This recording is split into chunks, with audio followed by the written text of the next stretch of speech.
All right, so today we'll be talking about nutrition, stress resilience, and we're gonna have some questions at the end if you have time. I've chosen these two topics for the reason of nutrition being a foundational topic. Like a lot of us seem to be confused with things going on, and we just don't really know where to start. And this is about the foundations and getting the basics down so we know where to go from there. Because you can add on fancy things like that afterwards, but it's really about mastering the basics. And the next one is going to be about stress resilience. And there's so many stress things going on in the world, right? And if we can do certain activities to strengthen our minds and our bodies, then these things are going to have less of an impact on us. And since we're doing it, we're going to have things that do come up, and we're going to have some stress relief practices so we can get back to that inner calm much more quicker, much more sense of peace, so we can go out in the world and do what we're called to do, live our dream life, and just stay focused on the mission. Before I get to that, I'm getting my story of how I got here in the first place. So I had Lyme disease for about 6 years, since I was a teenager, really. Like, my dream was originally to play in the NFL. And like, I was working so hard on that and things like that. The reason why I got Lyme disease, I believe, is overstress, working, undersleeping, all these things. And what happens eventually, that your immune system is so compromised that I can't really handle the bacteria anymore. Because I got bit by a tick back when I was 8 years old. And I didn't really get any symptoms until that time. So that's with Lyme disease, you don't necessarily get anything until you get in a compromised state with the immune system. And through my story, I had so many challenges, so many hardships that I went through. And I didn't know if I was going to get better. I was told I couldn't get better. And I wasn't going to have that because I know my life, it's not going to end here in terms of the state I know what I'm going to do. And all these things that I'm going through, I have to get to the other side of them. Even though I don't see a way, even though I see how it can be done, I have to listen to that voice inside and just ask better questions. To ask better questions only to get better answers. And so I started getting little things done, like some symptom relief and things like that. And what happened eventually is you go to the next level and get certain knowledge, certain people, certain connections that can lead you to the next answer. And it took us a process of 6 years, a really long time. Knowing what I know now can go much quicker. But in the 5th year, we take a look at the word holistic, right? What does this actually mean? We talk about nutrition, we talk about stress resilience, exercise, sleep, but okay, that's what we know physical, right? What about our mind? What about emotions? What about things that we've been through in our life that we haven't addressed? All these things are going to matter. There's a whole field of science called psychoneuroendocrinology as well. And this literally translates to how your brain, your thoughts, your emotions impact your immune system. It's a whole field of science, extremely incredible. And we know this intuitively. Like, if we start to feel down for a couple days, like, it just affects our entire life. And it's not about not having those moments, it's about being resilient and getting back up faster so we can get back to what we're supposed to do. And eventually I healed myself with help from many people, and I found a purpose through that challenge.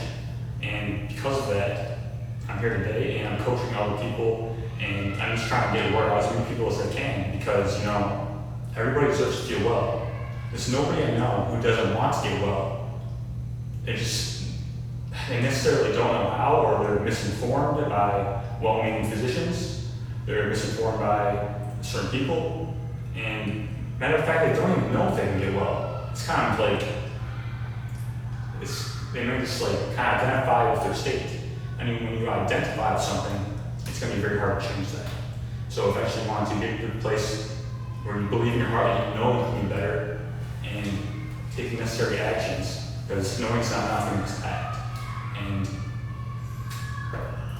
eventually you will achieve your goal for sure.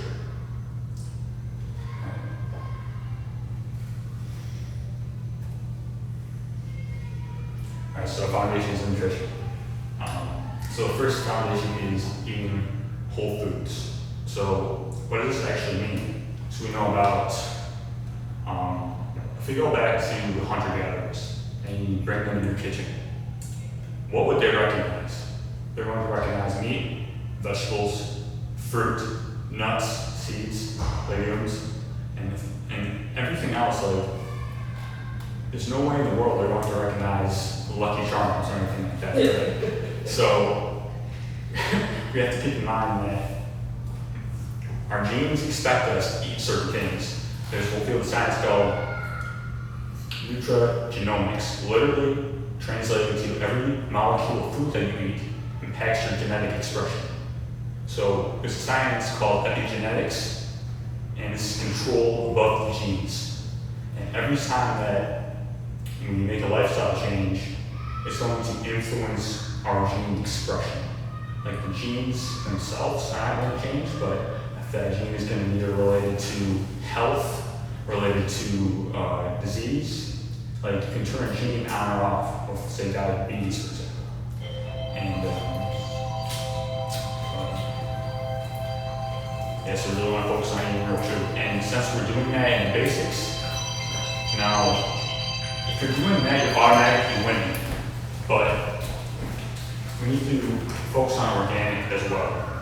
And we hear this a lot, but why?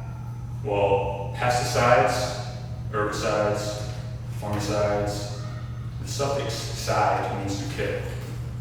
And it does this through being neurogenic or estrogenic. Cide means to kill. What? The suffix "cide," like pesticide, is designed to kill pests, all things like that.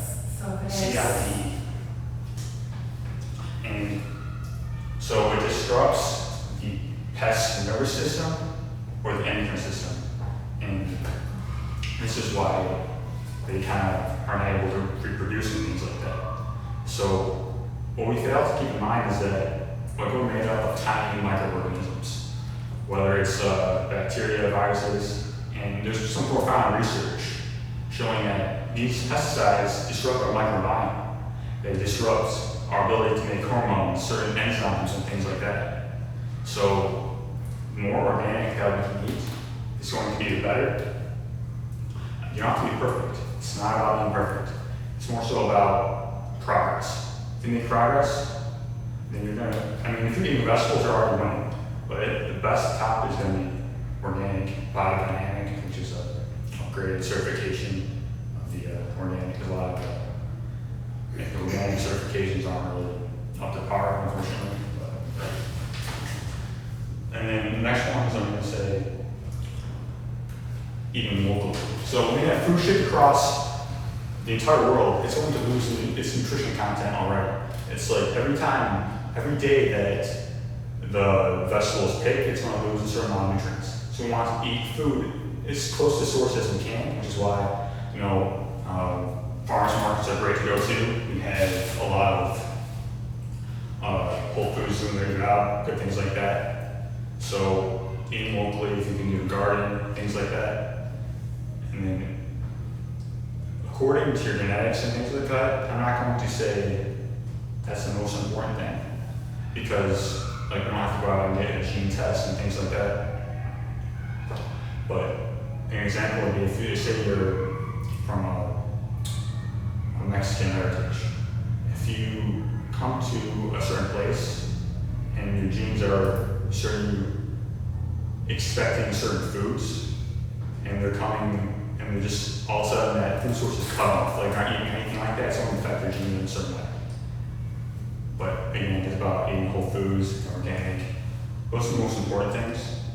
And after that, I wouldn't be too concerned about it. Just kind of a note to keep in mind.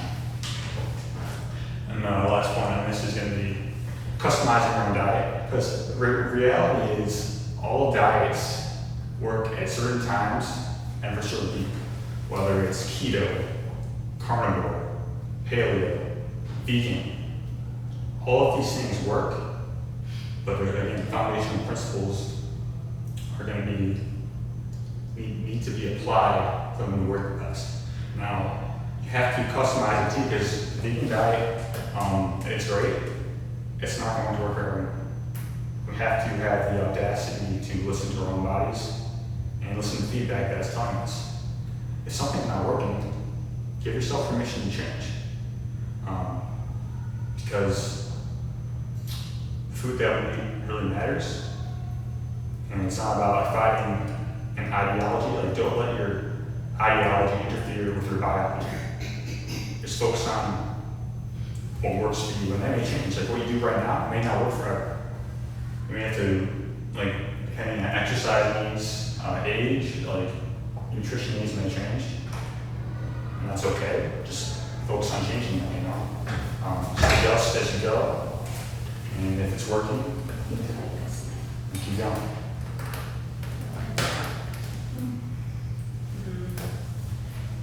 Alright, so there's a lot of myths going on. And so we talked about what to do, and let's talk about what not to do. So vegetable oils, number one thing to avoid. So corn, canola, cottonseed, safflower, sunflower, soybean. Those are the 6 vegetable oils. And the reason why we need to avoid these is multifactorial, but if you look at